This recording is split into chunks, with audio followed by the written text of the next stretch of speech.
Bismillahirrahmanirrahim. Alhamdulillahi hamdan katsira thayyiban mubarakan fih mubarakan alaih kama yuhibbu rabbuna wa yarda. Asyhadu an la ilaha illallah wahdahu la syarikalah iqraran bihi wa tauhida wa usalli wa usallim ala nabiyyina al-karim Muhammadin wa ala alihi wa ashabihi wa man tabi'ahum bi ihsanin ila yaumiddin. Saudara-saudaraku kaum muslimin dan kaum muslimat, Allah Subhanahu wa taala mensifati dirinya dalam Al-Qur'anul Karim, "Fallahu khairun hafidha wa huwa arhamur rahimin." Allah Subhanahu wa ta'ala sebaik-baik penjaga dan Dia adalah zat yang maha rahmat. Ini salah satu dari sifat Allah. Allah maha rahmat, maha berkasih sayang. Oleh karena itu, siapa saja yang ada di muka bumi ini, apakah dia orang Islam ataukah dia orang non-Islam, apakah dia orang yang taat kepada Allah ataukah dia orang yang tidak taat kepada Allah, Allah Subhanahu wa ta'ala memberikan rezeki kepada mereka. Allah memberikan kehidupan kepada mereka. Wa ma min dabbatin fil ardi illa 'ala Allahi rizquha. Tidak ada satupun yang berjalan di muka bumi kecuali Allah yang memberikan rezeki kepada mereka. Dan secara khusus kepada kaum mukminin, kepada muslimin, Allah Subhanahu wa ta'ala memberikan lebih kenikmatan kepada mereka. Dan tentunya tidak cukup untuk kita berbicara begitu luas rahmatnya Allah Subhanahu wa ta'ala ketika Anda beramal dengan sebuah amalan,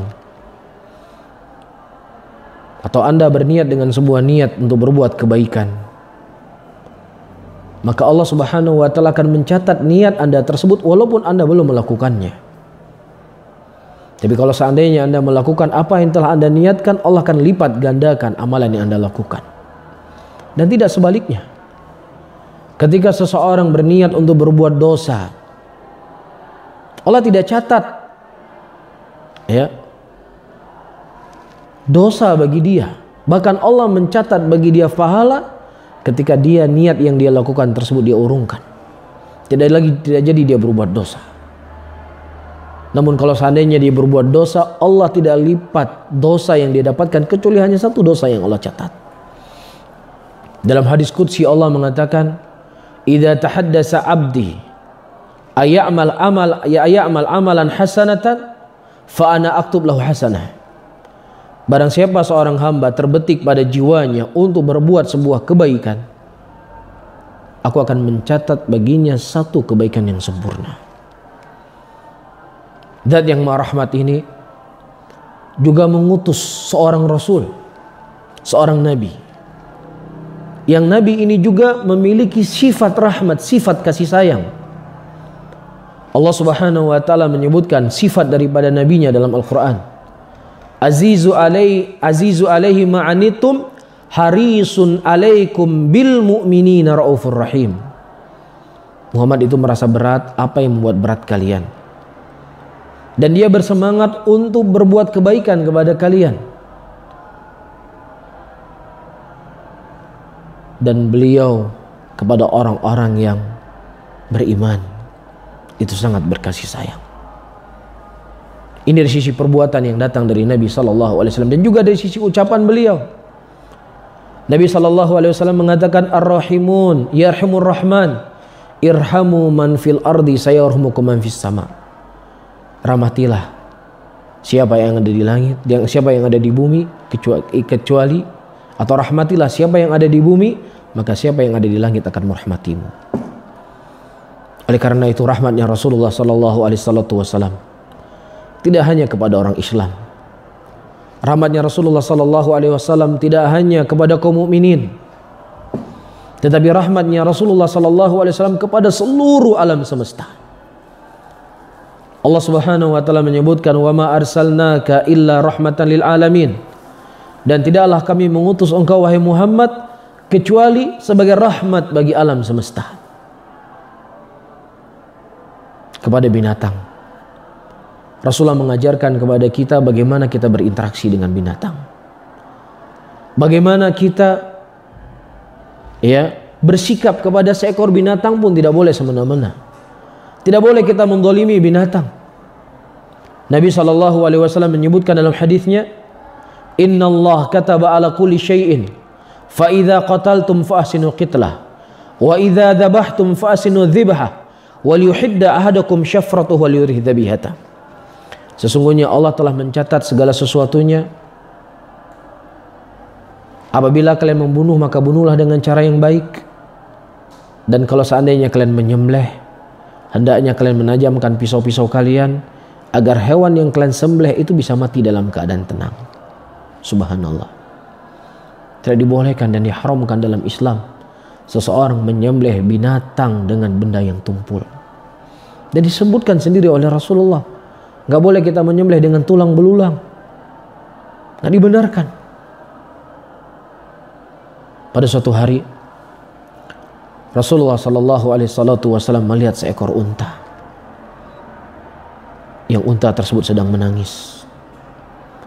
Dan kemudian dia mengadu kepada Nabi SAW apa yang dia dapatkan. Dia mengadu kepada Rasul kalau tuannya itu tidak memberikan makan yang cukup baginya. Dan tuannya itu mempekerjakan dia dengan pekerjaan yang berat. Setelah Rasulullah SAW mendengar curhatan dari unta ini, beliau bertanya, "Man rabbu hadzal ibil?" Siapa pemilik unta ini? Kemudian seorang laki-laki dari Ansar berkata, "Saya ya Rasulullah." Kemudian Nabi SAW berkata, "Sesungguhnya unta ini mengadu kepadaku, maka janganlah engkau membuat dia lapar, dan jangan engkau mempekerjakan dia di atas kemampuan yang dia punya." Oleh karena itu para ulama Islam membuat sebuah hukum, haram hukumnya seseorang mempekerjakan binatang tanpa ada istirahat. Ya kan bisa memberikan mudarat binatang tersebut. Inilah rahmatnya Islam. Inilah kasih sayang Islam. Sebelum orang-orang barat berbicara tentang hak azazi manusia, Rasulullah SAW telah berbicara ribuan tahun yang lalu. Bagaimana Islam menjaga binatang yang tidak punya akal, yang tidak punya perasaan. Dan tidak hanya kepada binatang, bahkan pohon. Dalam sebuah hadis Nabi SAW berkhutbah, dan pada waktu itu beliau sudah dibuat mimbar. Kebiasaannya Nabi SAW beliau bersandar di pokok kurma yang ada di masjid beliau. Selalu bersandar di pokok kurma tersebut. Hingga tiba suatu hari beliau diberikan sebuah mimbar yang beliau berdiri di atas mimbar tersebut. Ketika beliau sedang berkhutbah, tiba-tiba masjid pada waktu bergetar. Ya, terdengar suara raungan. Kemudian subhanallah, apa yang dilakukan oleh Nabi yang rahmat ini, Nabi yang memiliki kasih sayang ini, beliau turun dari mimbarnya. Kemudian beliau memeluk pohon kurma tadi. Kemudian Nabi SAW berkata, kalau seandainya aku tidak memeluk pohon ini, niscaya dia akan meraung sampai yaumul qiyamah. Inilah kasih sayang Islam. Inilah kasih sayang diajarkan oleh Rasulullah SAW. Bahkan kepada makhluk yang tidak bisa dilihat pun, Rasulullah SAW mengajarkan kepada kita etika untuk berbuat baik kepada mereka. Nabi SAW mengatakan, "La tastanju biruth wal idham fa innahu zada ikhwanukum minal jin." Janganlah kalian mencebok dengan kotoran atau tulang, karena sesungguhnya itu adalah makanan saudara kalian dari jin. Makhluk yang tidak bisa terlihat, makhluk yang tidak bisa kita pandang, diajarkan oleh Nabi SAW untuk kita berbuat baik kepada mereka. Nah, dari penjelasan saya ini, bapak-bapak dan ibu-ibu dan saudara-saudara saya kaum muslimin, kita bisa mengambil sebuah pelajaran kalau seandainya tidak ada satupun hadis dari Nabi Sallallahu Alaihi Wasallam untuk menjaga hak azazi manusia, untuk menjaga kehormatan manusia, maka sudah cukup hadis ini semuanya sebagai apa? Sebagai hujjah, sebagai pegangan kepada kita. Binatang, hewan, jin yang tidak bisa terlihat dijaga dalam Islam, bagaimana lagi manusianya? Tetapi subhanallah, sangat banyak hadis-hadis yang datang dari Nabi Sallallahu Alaihi Wasallam.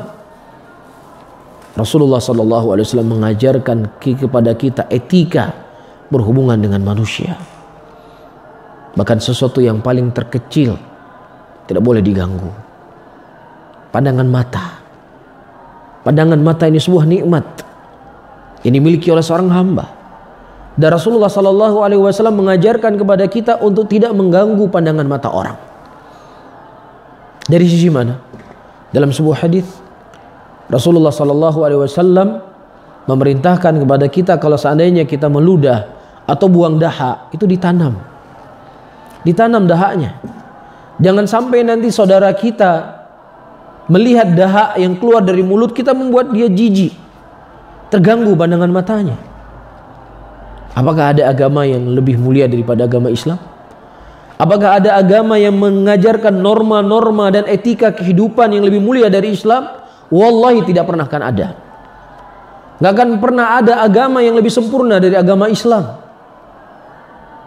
Begitu juga hidung. Penciuman seseorang dijaga dalam agama Islam.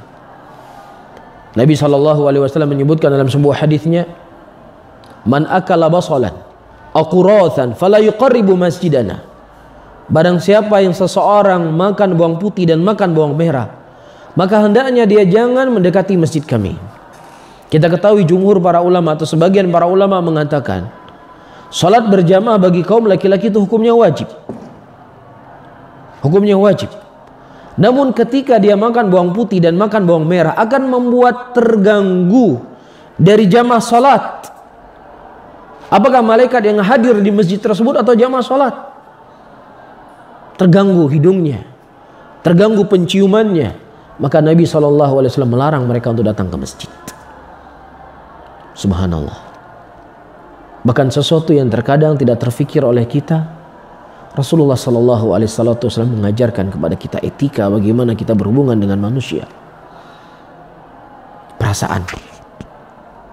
Ya, terkadang ini sesuatu yang sangat banyak orang bermudah-mudahan untuk tidak memperdulikan perasaan saudaranya. Apakah dia dalam berbicara, apakah dalam bertutur kata, apakah dalam bersikap. Tapi subhanallah, Nabi kita SAW telah mengajarkan kepada kita untuk menjaga perasaan saudaranya. Nabi menyebutkan dalam hadisnya, idza kuntum thalatha, apabila kalian itu bertiga, maka jangan yang dua saling berbisik-bisikan, yang satunya tidak diajak bicara, karena itu akan membuat dia sedih. Akan membuat dia apa? Sedih. Dilarang oleh Nabi SAW. Oleh karena itu, saudara-saudaraku kaum muslimin dan kaum muslimat, inilah prinsip ajaran Nabi kita Muhammad SAW.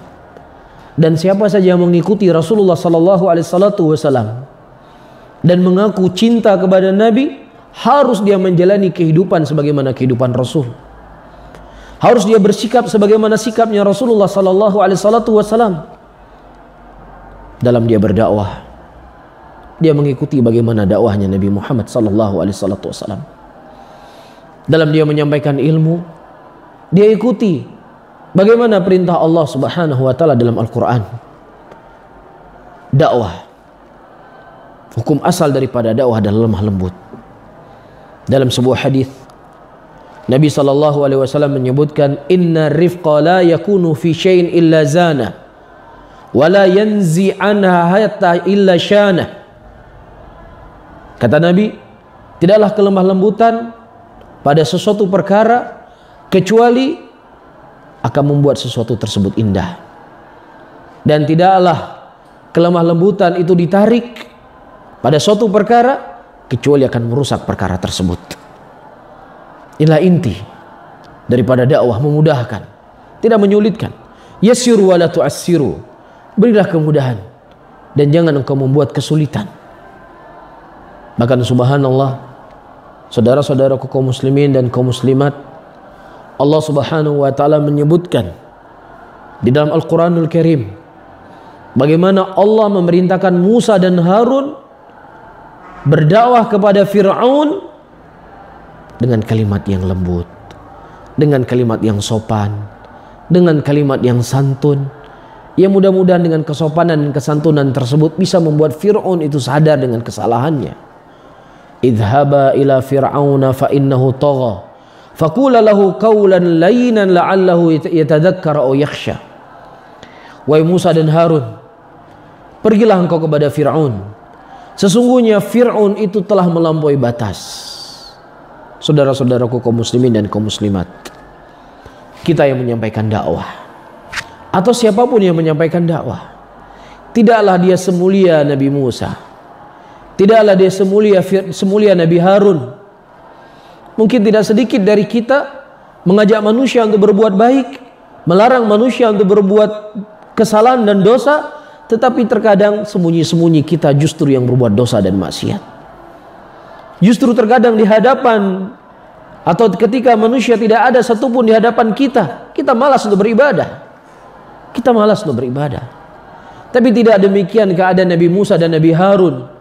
Mereka adalah nabi, orang-orang yang maksum, manusia-manusia yang terbaik. Dan begitu juga saudara-saudara kita kaum muslimin. Walaupun mungkin mereka melakukan kesalahan, walaupun terkadang mereka melakukan dosa dan maksiat, perlu diketahui dosa dan maksiat yang mereka lakukan tidaklah sebesar dari apa yang dilakukan oleh Fir'aun. Fir'aun mengaku ana rabbukumul a'la. Fir'aun mengaku saya merupakan Tuhan kalian yang paling tinggi. Gak ada saudara kita muslimin yang mengaku dia sebagai Tuhan. Gak ada saudara kita yang melakukan ucapan yang begitu keji ini. Nah, kalau kita sadar kita bukan sesuci dan semulia Nabi Musa dan Harun, dan saudara kita juga tidaklah sebesar atau tidaklah seperti Fir'aun kesalahan yang mereka lakukan, maka tentunya kelemah lembutan itu harus lebih kita kedepankan. Ucapkan oleh kalian wahai Musa dan Harun kepada Fir'aun ucapan yang lembut. Mudah-mudahan dengan kelembutan tersebut bisa membuat dia sadar, bisa membuat dia kembali kepada Allah Subhanahu wa taala. Nah, ini yang harus kita perhatikan, ini yang harus kita jalani. Bagaimana kita bersikap dengan saudara-saudara kita kaum muslimin. Jadilah kita seorang dai seperti seorang dokter yang baik. Ketika seorang dokter yang baik itu tahu penyakit yang dimiliki oleh pasiennya, terkadang pasiennya tersebut harus diberikan suntikan, terkadang harus diberikan obat yang pahit, maka dokter yang baik dia selalu akan menyemangati dengan cara yang sopan, dengan cara yang baik, dengan cara yang lembut, agar bagaimana si pasiennya itu bisa minum obat walaupun itu pahit. Dia siap untuk disuntik karena suntik ini akan bisa memberikan kesembuhan baginya. Nah, beginilah diibaratkan oleh Ibnu Al-Qayyim, seorang dai, orang yang mengajak manusia kepada kebaikan. Dia sampaikan dengan cara yang paling baik, dia sampaikan dengan cara yang paling sopan. Dia harapkan hidayah Allah bisa menghampiri saudaranya, bukan dengan celaan, bukan dengan cacian, bukan dengan makian. Bahkan Ibnu Qayyim rahimahullahu taala menyebutkan ciri-ciri penasihat yang baik dengan penasihat yang bukan penasihat yang baik. Seorang penasihat yang baik dia akan selalu mendoakan kebaikan kepada orang yang dia dakwahkan. Di siang harinya dia bertemu dengan saudaranya, dia ajak saudaranya, wahai saudaraku, jauhilah dosa, jauhlah pelanggaran-pelanggaran seperti ini, karena Allah tidak suka dengan yang seperti ini. Di malam harinya dia berdoa, di malam harinya dia mengadahkan kedua tangannya, ya Allah, saya cinta dengan teman saya, ya Allah, saya cinta dengan saudara saya, ya Allah, saya telah menasihati dia, ya Allah, berilah petunjuk dan hidayahmu kepadanya, ya Allah, bukakan hatinya, ya Allah, untuk bisa menjadi orang yang taat kepadamu, ya Allah. Ini penasihat yang baik.